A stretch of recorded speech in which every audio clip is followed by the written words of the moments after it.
마태복음 25장에 있는 말씀으로 은혜를 나누도록 하겠습니다. 이 32절에서 보시면 그렇게 되어 있죠. 모든 민족을 그 앞에 모으고 라고 이렇게 말씀하고 있는데, 이 말씀을 의지해서요, 인자가 모든 민족을 심판하리라 라는 말씀의 제목으로 주의 오전 예배 시간 은혜 나누도록 하겠습니다. 인자가 모든 민족을 어떻게 하신다고요? 심판하리라 라고 말씀하고 있는데, 본문의 말씀은 이제 마태복음 25장 31절에서부터 46절에 있는 말씀은 일명 양과 염소의 비유라고 불리는 말씀이에요.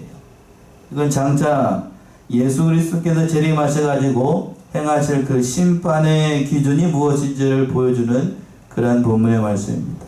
그래서 예수님께서는 지극히 작은 자 하나에게 한 것이 곧 내게 한 것이다 라고 말씀하시고, 재림을 준비하는 주의 성도들이 무엇을 기다리면서 또 무엇을 행하여야 하는가를 잘 보여주는 그러한 본문의 말씀입니다. 첫 번째는 31절과 33절에 있는 것처럼 재림하신 예수님께서 모든 민족을 양과 염소로 분별하십니다. 31절 먼저 보시면, 31절이요. 인자가 자기 영광으로 모든 천사와 함께 올 때에 자기 영광의 보좌에 앉으리니, 인자가 자기 영광으로 모든 천사와 함께 올 때, 인자, 우리 주님께서, 예수님께서 자신을 가리켜서 지칭을 할 때에 인자라는 말을 자주 사용을 하셨습니다. 특별히 오늘 본문의 말씀에서 등장하고 인자라고 하는 말은 재림의 주님이니까요, 심판의 주님을 가리키는 겁니다. 신구약성에서 특별히 다니엘서의 그 심판의 주님에 대해서 언급한 대목이 있는데, 그래서 인자라고 하는 것은 바로 최후의 날, 재림하시는 날에 그 심판의 주님으로 묘사를 하고 있는 거예요. 그때에 어떻게 오는가 하면 자기 영광으로 모든 천사와 함께 온다라고 되어 있습니다. 누구의 영광으로요? 자기 영광으로 온다라고 했어요. 자기 영광. 그러니까 여기서 자기 영광이라고 하는 거는 성부 하나님께서 예수님에게 부여하신 본래의 영광을 의미하는 거예요. 그러니까 예수님께서 재림하실 때에는 본래 성자 예수님이 가지고 있었던 그 모든 영광을 가지고, 또 누구들과 같이요? 천사와 같이 그 모든 영광을 가지고 영광의 주님으로 오신다는 얘기입니다.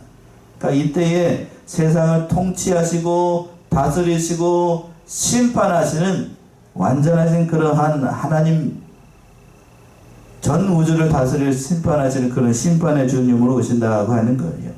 그래서 그 심판의 주님이 또 어디에 앉아 있는 거예요? 하반절에서 자기 영광의 보좌에 앉으리니 라고 되어 있어요.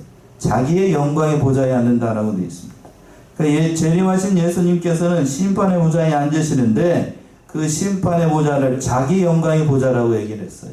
본래부터 있었던 자기 영광의 보좌에 앉으십니다. 이것을 뭐라고 얘기를 하냐면, 계시록에서는 무슨 심판이라고 얘기를 하는데, 백보자 심판이라고 얘기하지요. 요한계시록 20장으로 한번 가보세요. 요한계시록 20장 11절에서부터 15절 한번 봅시다. 우리 주님께서 최후의 심판하시는 그날, 요한계시록 20장 11절에서부터 15절. 또 내가 크고 흰 보좌와 그 위에 앉으신 자를 보니 땅과 하늘이 그 앞에서 피하여 간 데 없더라.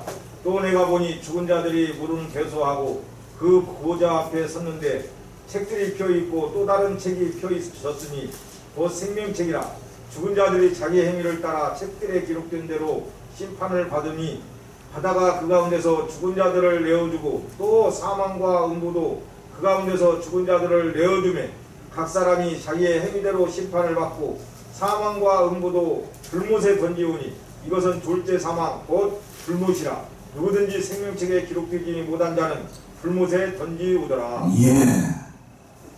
그래서 11절에서 그랬지요. 계시록 20장 11절에 내가 크고 무슨 보좌요?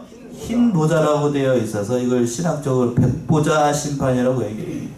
그때 그 백보좌 심판에서 영광의 우리 주님께서 재림하셔가지고 세상에 있는 모든 사람들을 다 심판하시는 거예요. 그때에는 여러분들이 혹시라도 소천하셨다라고 하면 다 부활해가지고 이 심판대 앞에 다 쓰게 되는 거예요. 그리고 예수 믿는 사람이나 예수 믿는 사람만 심판대 앞에 쓸까요? 안 믿는 사람도 심판대 앞에 쓸까요? 다요? 계시록 20장에서 그랬잖아요. 그렇지요? 다 쓰는 거예요. 다 쓰는 거. 한 사람도 예외가 없습니다. 그러니까 이 광경을 보게 되면 상상만 해도 참 좋아요. 영광의 주님께서 속히 재림하셔가지고 참으로 이 괴롭고 힘든 일들이 많은 이 세상, 주의 돌아가는 모든 사정으로 봤을 때에는 주의 재림에 가까운 시대인 것 같아요. 그러한 시대에 믿는 사람들은 그 영광의 주님을 아멘 하면서 하나님 앞에 모든 영광을 돌리고 예수님을 환영하겠지만, 그러나 믿지 않는 세상 사람들은 그 하나님 앞에서 영광된 그 재림하신 주님 앞에서 두려워 떨면서 그 모든 일들을 감당하게 될 겁니다. 그런데 여기서 이렇게 천재를 진동할 정도로 영광된 우리 주님의 모습이 이 세상에 계셨을 때에는 어땠는가? 즉 초림의 주님은 이러한 모습이 아니었습니다. 처음에 오셨을 때의 예수님은 어디에 오셨어요? 말 구유에 오셨습니다. 우리와 같은 몸을 입고 오셨고 나실 곳이 없어가지고 말구에 태어나셨습니다. 초림의 주님은 이름 말할 수 없이 초라했습니다. 이사야에서 얘기하는 것처럼 그 육신적으로 봤을 때는 사모할 만한 것이 아무것도 없다고 할 정도로, 이 땅에 태어날 때에도 그래서 환영하는 인파도 별로 없었고 또 33년의 생활을 살면서도 초라하게 그게 없었습니다. 또 예수님께서 빌라도 법정에서 심판을 받으실 때, 재판을 받으실 때에는 예수님을 변호해 주려고 하는 사람이 한 사람도 등장하지 않았어요. 그렇지요? 빌라도 재판소에서 보통의 경우라고 하면 우리가 세상에서 재판을 받을 때에도 나를 변호해 주는 변호사가 있습니까? 없습니까? 변호사를 둘 형편이 못 된다. 그러면 나라에서 그 변호사라도 사줘요. 그걸 무슨 변호사라고 하냐면 국선 변호사예요. 그러나 예수님은 빌라도의 재판대 앞에 섰을 때에 자신을 변호해 줄 만한 그런 사람도 아닙니다. 그래서 그 짜여진 그 각본대로 조롱과 채찍을 받으면서 비참하게 그러한 죽임을 당하시고 마지막 됐지만, 그러나 이때의 모습을 보게 되면 마지막 날에는 천국과 모든 천하 만물을 다 심판하시는 그런 재판장으로서 영광의 보좌에 앉으시는 그런 심판의 주님으로 나타나셨던 거예요. 뒤에 한번 가보세요. 뒤에 32절 33절이요. 양은 그 오른편에 염소는 왼편에 두리라. 33절까지요. 32, 33. 그때 임금이 그 오른편에 있는 자들에게 이르시되 내 아버지께 복받을 자들이여 나와 32, 33. 모든 민족을 그 앞에 모으고 각각 분별하기를 목자가 양과 염소를 분별하는 것 같이 하여 양은 그 오른편에 염소는 왼편에 두리라. 예. 32절 시작을 할 때로 그랬죠. 모든 민족을 그 앞에 모으고, 모든 민족은 모든 족속과 원어상으로 동일한 표현입니다. 그러니까 이 말은 민족만 모은다는 얘기가 아니고 모든 인간들을 다 불러 모은다는 거예요. 이 말인 즉슨 앞에서 계시록에서 살펴봤던 것처럼 아담 이후로, 창세 이후로 죽었던 모든 사람들이 다 부활해가지고 어디 앞에 쓰게 돼요? 그 심판대 앞에. 계시록대로 얘기한다라 하면 백보자 심판대 앞에 다 쓰게 됩니다. 이때에 예수를 믿는 사람이든지 믿지 않는 사람이든지 유대인이 됐든지 이방인이 됐든지 막론하고 모든 인간이 다 그 자리에 서게 되는 겁니다. 그렇다라고 하면 저도 그 앞에 쓸까요? 안 쓸까요? 쓰지요? 여러분들도 그 앞에 쓸까요? 안 쓸까요? 그 앞에 서요. 그러니까 이 최후의 심판대 자리에는 단 한 사람도 예외가 있을까요? 없을까요? 없어요. 다 서요. 다 서. 다 쓰게 됩니다. 그래서 어떻게 하는가? 그 하반절에 있는 것처럼 32절 하반절에 각각 분별하기를 목자가 양과 염소를 분별하는 것 같이 할 것이다 라고 했습니다. 유대지방에서는 양과 염소를 기를 때에 들판에다가 낮에는 그냥 다 풀어놔요. 그러면 양하고 염소하고 서로 섞여가지고 다 이렇게 풀을 뜯어먹고 삽니다. 그러나 밤이 되면 어떻게 되는가? 양과 염소를 같이 두면 될까요? 안 될까요? 안 되지요. 양은 양대로 또 염소는 염소대로 다 분리합니다. 목자가 그렇게 다 나눠요. 밤에 다 나누게 되지요. 그것처럼 세상에서 이제 우리가 이 세상 살아갈 동안에는 믿는 사람이든지 믿지 않는 사람들이 세상에서 막 뒤섞여 살아요. 뒤섞여 살다가 그러나 최후의 심판날 이때가 되면 예수님께서 우리를 둘로 나누게 됩니다. 어떻게 나누는가? 양은 어느 편에? 오른편에. 염소는 어느 편에요? 왼편에 나누게 됩니다. 그러니까 양은 오른편에 둔다는 얘기는 뒤에 가서 보게 되면 택자를 얘기하는 거예요. 택한 백성들을 얘기하는 거고, 염소는 그렇다라고 하면 택하지 않은 사람을 얘기하는 겁니다. 그러니까 예수님께서 오른편에는 양, 왼편에는 염소를 구별해 세워놓으시고 최후의 심판을 하시는 겁니다. 양을 오른편에 세운다는 얘기는 의인을 상징하라는 거고, 예수님께서 가지신 그 모든 영광의 자리, 구원의 자리, 은총의 자리에 서게 된다는 거예요. 그러나 반면에 왼편에 쓴다라고 하는 거는 그 반대겠죠? 영벌의 자리에 서게 되는 거예요. 쉽게 얘기하면 어디에 가는 자리요? 지옥에 가는 자리. 계시록에서는 그걸 불못이라고 얘기를 했고, 여기서는 영원히 꺼지지 않는 불이라고 얘기했습니다. 그것을 위해서 이렇게 하나님께서, 예수님께서 이렇게 심판하시는 겁니다. 그래서 두 번째 있는 것처럼 34절과 40절에 있는 것처럼 오른편에 있는 의인들에게 하나님의 나라를 상속합니다. 이때 상속해요. 34절 보세요. 34절. 그때 임금이 그 오른편에 있는 자들에게 이르시되 내 아버지께 복받을 자들이여 나와 창세로부터 너희를 위하여 예비된 나라를 상속하라. 예. 그때에 임금이 그 오른편에 있는 자들에게 이르시되 내 아버지께 뭘 받을 자들이요? 복받을 자들이요. 오른편에 있는 그 사람들에게 내 아버지께 복받을 자들이요. 이렇게 부르시는 거예요. 이렇게 부르는 것 자체가 큰 축복이겠죠?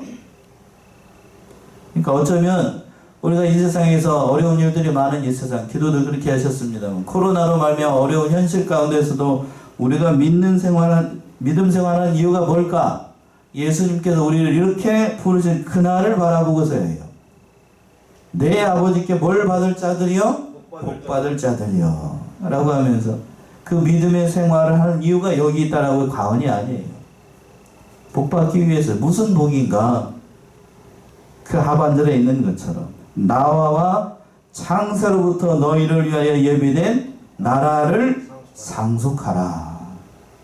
그 오른편에 있는 그들에게 말씀하셨던 거예요. 그러니까 이들은 최후의 궁극적으로 받게 될 완전한 복을 얘기를 하는 건데, 곧 창세로부터 지금까지 예비되었던 하나님의 나라, 그 하나님의 나라를 상속받는 겁니다. 상속받을 때 언제까지 상속받을까요? 그때만 영원토록 상속받는 거예요. 영원토록. 법적으로 이렇게 하나님께서 선언하시는 겁니다.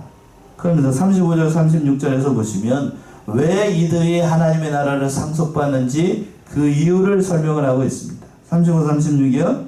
내가 줄일 때에 너희가 먹을 것을 주었고 목마를 때에 마시게 하였고 나그네 되었을 때에 영접하였고 벗었을 때에 옷을 입혔고 병들었을 때에 돌아보았고 옥에 갇혔을 때에 와서 보았느니라. 예.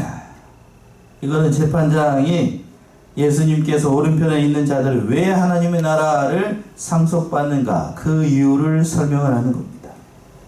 그 오른편에 있는 자들에게 말씀하시기를 내가 줄일 때에 너희가 뭘 줬다고요? 먹을 것을 주었습니다. 또 목마를 때에 뭘 주시고 마실 것을 주고 또 나그네 되었을 때에 어떻게 하고요? 영접받고 벗었을 때에 또 어떻게 하고요? 옷을 입혀주고 병들었을 때에 또 어떻게 되고 돌아와졌고 옥에 갇혔을 때에 와서 보았습니다. 그러니까 그 모든 어려운 현실 가운데 같이 참여했다는 얘기죠. 예수님은 그걸 보셨던 거예요. 진정한 믿음이라는 게 뭘까? 우리 다시 한번 이 말씀 속에서 우리가 생각해 봐야 되는데, 고난 가운데 있는 형제들을 사랑으로 돌아보는 것, 그것이 진정한 믿음이에요.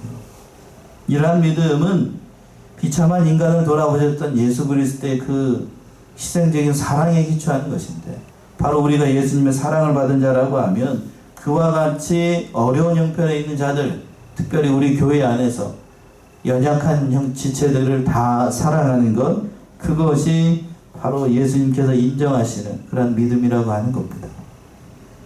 이렇게 얘기를 했더니 그 의인들이 대답을 하기를 37절과 39절에서 보시면 의인들의 대답이 참 은혜로운 것 같아요. 예수님이 그렇게 인정해 주신 것까지는 이해가 되는데, 그러한 인정을 받았던 의인들의 대답을 통해서 우리가 우리 자신을 좀 돌아봐야 되겠어요. 37절 한번 읽어보시겠어요?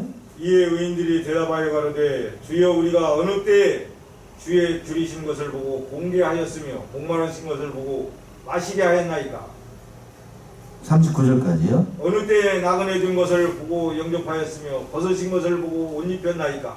어느 때에 병드신 것이나 옥에 갇히신 것을 보고 가서 배웠나이까 하리니. 예. 한마디로 얘기하면 어느 때 내가 그렇게 했습니까? 예수님께 물어봤던 거예요. 그러니까 요즘 같은 시대에 보게 되면 하지 않은 일도 마치 자기가 한 것처럼 그렇게 하는 시대잖아요. 그렇죠? 요즘에 자금의 나라의 사정이나 정치판을 보게 되면 마치 자기가 하지 않았는데 한 것처럼 얘기하고, 또 했는데 안 한 것처럼 얘기하는 그런 사정인데, 그런 상황인데, 여기에서 이 사람들 보게 되면 자기가 이미 예수님께서 이미 말씀을 하셨잖아. 이와 같은 일, 선한 일들을 했다라고 했는데, 겸손과 정직함으로 저희는 그러한 일을 한 적이 없습니다. 내가 언제 그런 일을 했습니까? 이렇게 얘기를 하는 거예요. 그러니까 이 말씀 자체를 보아도 이 사람들이 참으로 예수님의 그 오른편에 서서 영원하신 하나님의 나라를 상속받을 그러한 믿음을 가졌던 사람이라고 하는 거예요. 예수님께서 인정하시는 것은 그런 거예요. 겸손과 온유함, 또 정직함, 그 모든 것을 봤을 때 이렇게 말하는 것 자체가 참 은혜롭지 않아요? 제가 언제 그런 일을 했습니까? 모든 것이 하나님의 은혜라 됐다는 그런 의미도 담겨 있는 거죠. 그랬더니 예수님께서 40절처럼 말씀하셔요. 40절 보시면 임금이 대답하여 가라사대 내가 진실로 너희에게 이르노니 너희가 여기 내 형제 중에 지극히 작은 자 하나에게 한 것이 곧 내게 한 것이니라 하시고. 예. 40절 우리 합독합시다. 40절 시작. 임금이 대답하여 가라사대 내가 진실로 너에게 이르노니 너희가 여기 내 형제 중에 지극히 작은 자 하나에게 한 것이 곧 내게 한 것이라 하시고. 어떠한 자에게 한 것이 내게 한 것이라고요? 지극히 작은 형제에게 한 것. 너의 형제 중에서, 우리 교회를 얘기한다라고 하면 우리 교회 형편 중에서 가장 어려움에 처해 있는 그 한 사람을 돌본 것, 그걸 예수님께서 인정하셨다는 얘기예요. 내가 이 사람을 도와서 뭐 돕겠는가? 그러나 예수님은 다 알고 계시고 지극히 작은 믿음에서도 소자 하나, 그 어린 심령 하나를 돌본 것, 또 아무도 알아주지 않는 그 사람 하나의 모든 형편을 돌아보는 것, 그거를 예수님께서 다 보고 계셨다는 거예요. 그것이 곧 누구를 도와준 것이다? 예수님을 도와준 것이다. 그러니까 그들이 그러한 상급을 받게 되는 겁니다. 자, 마태복음 10장을 한번 가보세요. 예수님께서 이렇게 말씀하셨네요. 마태복음 10장 41절 42절 10장 41, 42 선지자의 이름으로 선지자를 영접하는 자는 선지자의 상을 받을 것이요 의인의 이름으로 의인을 영접하는 자는 의인의 상을 받을 것이요 또 누구든지 제자의 이름으로 이 소자 중 하나에게 냉수 한 그릇이라도 주는 자는 내가 진실로 너희에게 이르노니 그 사람이 결단코 상을 잃지 아니하리라 하시니라. 예. 선지자의 이름으로 선지자를 영접하는 자는 무슨 상을 받고? 선지자상을 받고, 의인의 이름으로 의인을 영접하는 자는 무슨 상을 받아요? 의인의 상을 받습니다. 제자의 이름으로 소자 하나 중에 뭐 한 그릇이라도 냉수한 것이라도 냉수한 그릇. 그걸 받으면 진실로 상을 잃지 않아요. 냉수한 그릇, 냉수한 그릇. 제자의 이름으로, 주님의 제자의 이름으로 냉수한 것이라고 대접하는 사람은 예수님께서 그 상을 잃지 않겠다라고 말씀했어요. 그러니까 믿음을 지키다가 고난당하는 형제들 못 본 척하고 내버려 두게 되면 결국에는 어려운 형편에 빠질 수밖에 없어요. 그 형제들을 돌보는 것, 그것이 예수님께서 인정하시는 그러한 삶이라고 하는 얘기죠. 참으로 우리도 이와 같은 자가 되어야 됩니다. 특별히 교회 안에서뿐만 아니라 가정 안에서도 어려운 가운데 있는 그 형제들, 또 나에게 주어진 모든 그 사람들의 형편을 돌아보는 것, 그것이 냉수한 그릇이라도 주는 것. 그치요? 남편, 아내, 또 자식, 그 모든 형편들을 다 살펴서 이루는 것이 참으로 중요한 것 같아요. 요즘 이상한 세대가 돼가지고 집안에서 가장의 위치가 흔들리고 있습니다. 집안의 가장은 성경적으로 얘기하면 남편인가요, 아내인가요? 여편이요? 남편이죠? 여편. 남편. 그러나 요즘은 여자들이 드세져가지고 남자가 집에서 가장 노릇하기가 쉽지 않습니다. 집에서 가장 노릇하게 되면 바가지가 긁어져요. 뭐부터요? 바가지가 긁어져요. 돈도 못 벌어오는 것이 집에서까지 왕노릇 하려고 그런다고? 그게 오늘날의 형편이 된다고요. 오늘날의 형편이.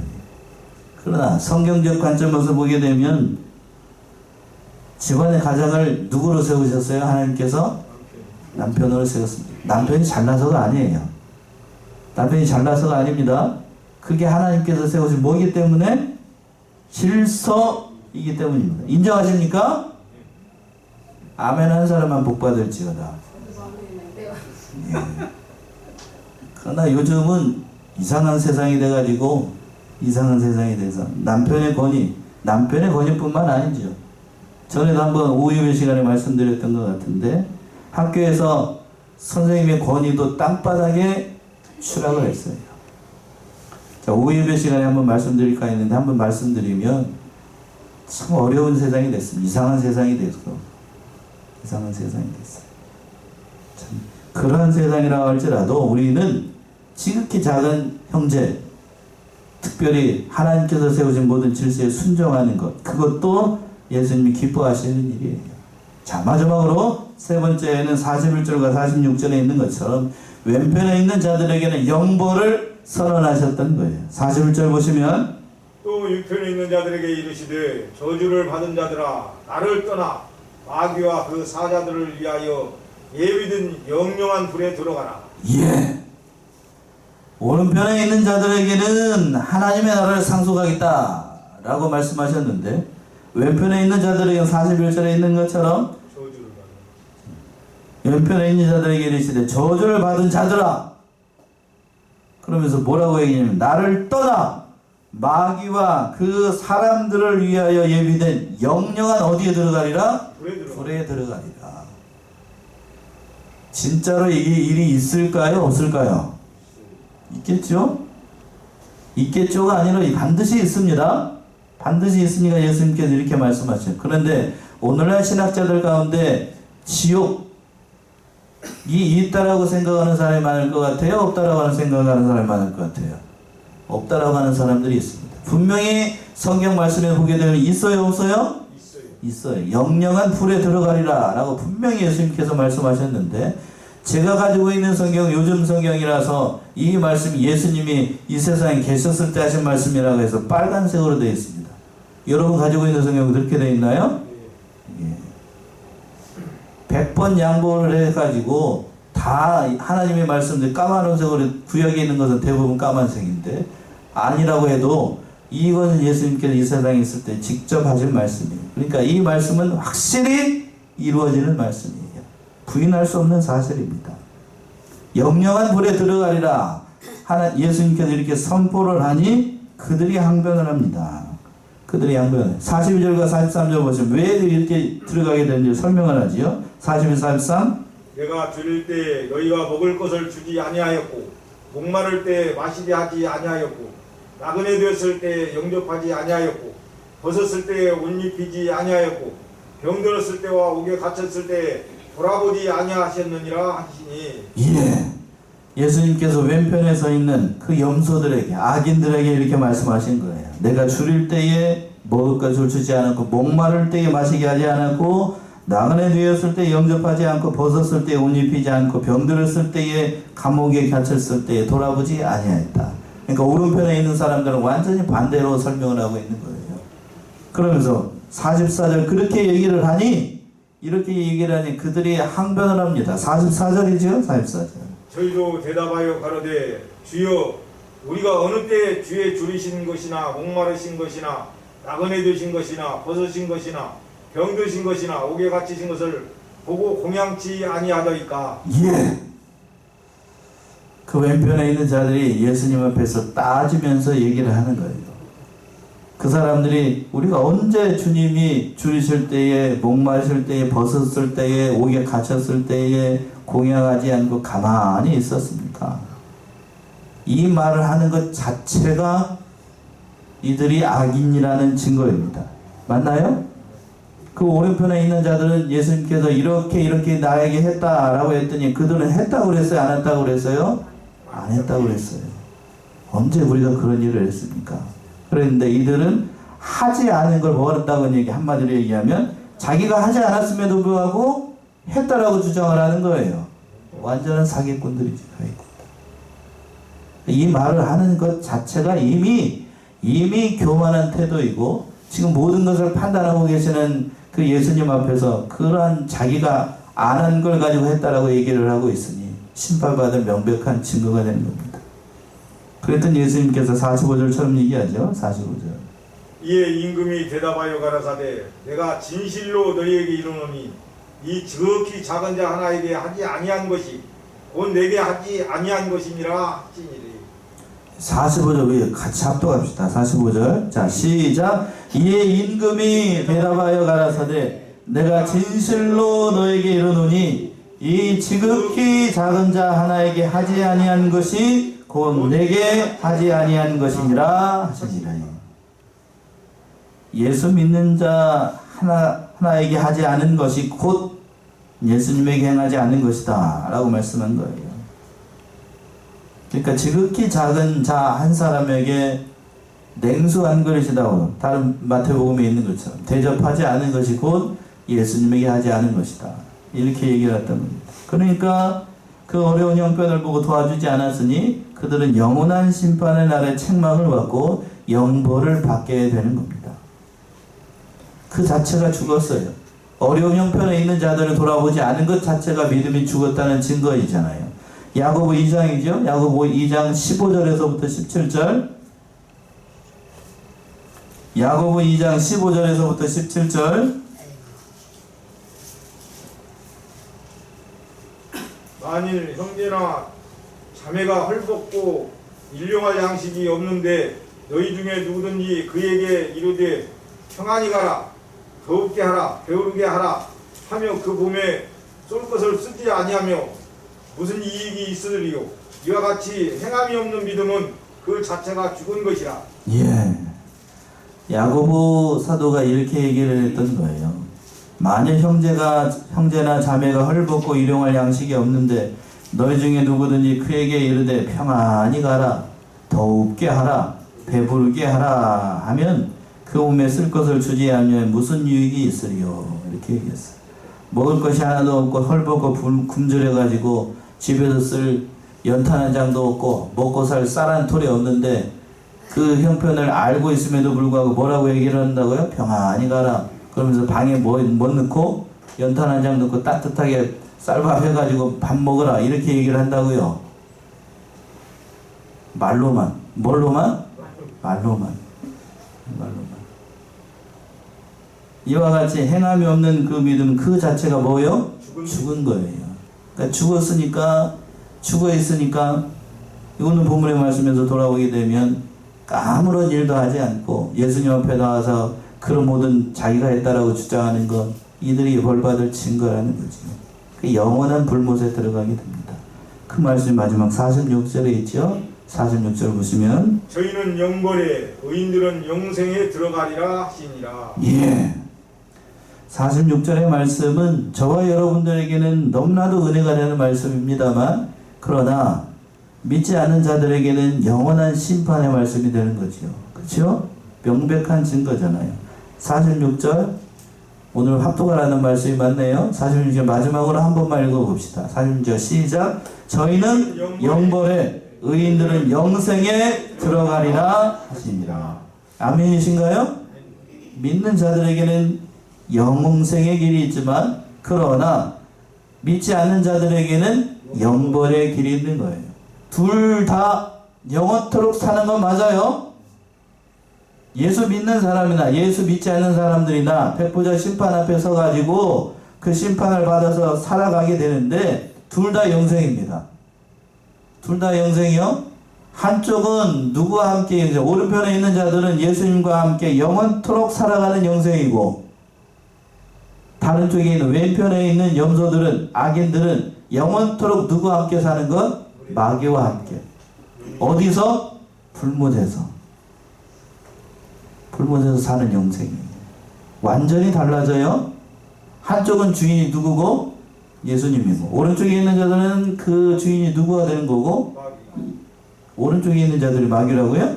오른쪽에 있는 자들은 주인이 예수님이고 왼쪽에 있는 자들은 어떻게 된다고요? 그 주인이 마귀가 되는 거예요. 영원토록 불에서 그렇게 살아가게 됩니다.